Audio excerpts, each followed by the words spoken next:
கதறி அழு, சிந்தித்து பதிலளி. கிறிஸ்துவுக்குள் பிரியமானவர்களே, இந்த கதறி அழும் சவாலில் உங்களை மீண்டும் சந்திப்பதில் எனக்கு மிகவும் மகிழ்ச்சி. ஆண்டவர் தாமே இந்த சவாலின் 28ஆம் நாளில் உங்களோடு கூட இடைப்படுவாராக. இன்றைய நாளின் சிந்தனை என்னவென்றால், இவ்வளவு காலமாக நாம் பரலோகத்திற்காக முன்னேற்பாடு பற்றி பார்த்து கொண்டிருக்கிறோம். ஒருவேளை சத்தமிட்டு கதறி அழுவது என்பது நம்பிக்கையற்றவர்கள், உடைந்த உள்ளம் கொண்டவர்கள் மற்றும் தேவன் செயல்படுவதை காண ஏங்குபவர்களுக்கான ஒரு செயல்பாடு என்று நினைத்து நீங்கள் இந்த சவாலில் இணைந்திருக்கலாம்.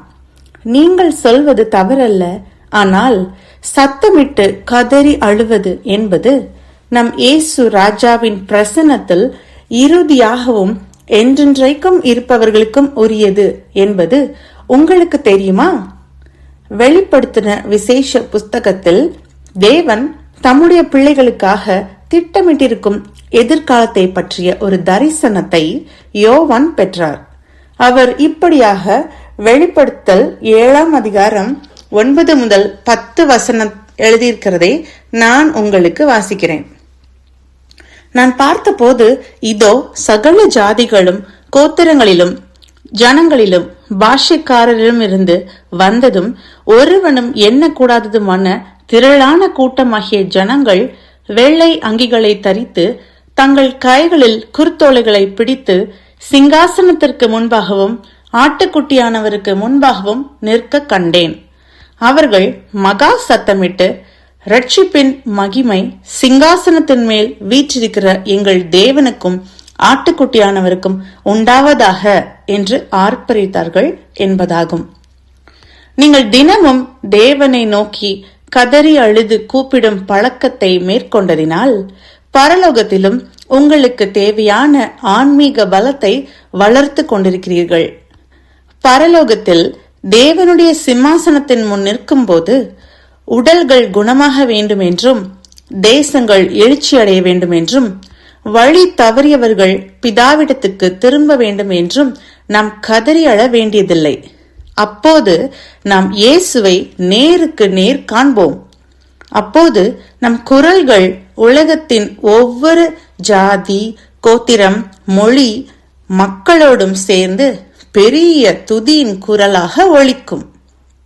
இந்த சவால் முழுவதும் உங்களுக்குள் துதி பொங்கி எழுவதை நீங்கள் கண்டீர்களா?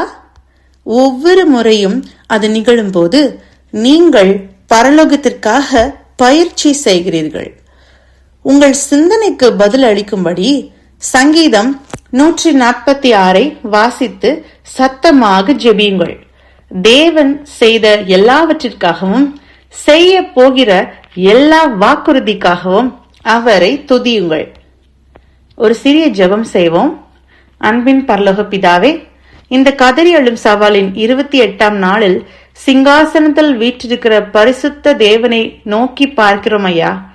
நாங்கள் உம்மிடம் துதியுடன் சத்தமிட்டு கூப்பிடும் போது நாங்கள் பரலோகத்துக்கான பயிற்சியை பெற நீங்க கொடுத்த கிருபைக்காக நன்றி ஐயா. தலைமுறை தலைமுறையாக ராஜரிகம் செய்யும் சர்வ வல்லவரே, ஒடுக்கப்படுகிறவர்களுக்கும் நியாயத்தையும், பசியாயிருப்பவர்களுக்கு ஆகாரத்தையும், திக்கற்ற பிள்ளைகளுக்கும் விதவைகளுக்கும் உதவி செய்பவரே நன்றி அப்பா. யாக்கோபின் தேவனாகிய உம்மை எப்பொழுதும் நாங்கள் துணையாக வைத்து நாங்கள் உயிரோடு இருக்கும் மட்டும் உம்மை எப்பொழுதும் துதித்துக் கொண்டிருக்க கிருபை செய்ய வேண்டும் என்று ஜெபிக்கிறோம் நல்ல பிதாவே, ஆமேன். இன்றைய நாளின் சவால் என்ன?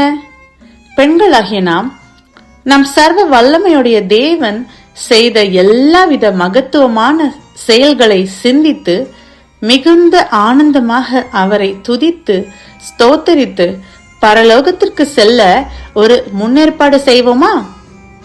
கர்த்தர் உங்களை ஆசீர்வதிப்பாராக.